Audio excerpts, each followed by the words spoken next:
In today's video, I'm going to show you how to add a size chart to your Shopify store quickly and easily. Whether you're just starting out or already running your business, having a size chart is essential to help customers make confident purchasing decisions and reduce returns. Let's walk through the steps. First, log in to your Shopify admin panel.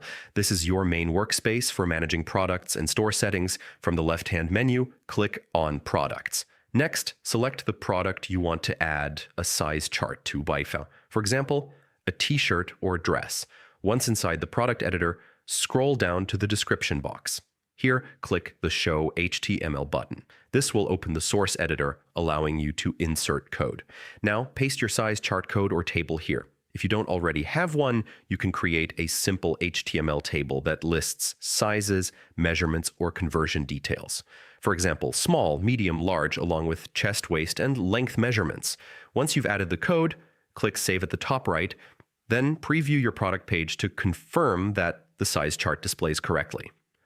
If you want your size chart to appear across multiple products, instead of adding it manually each time, you can install a size chart app from the Shopify App Store.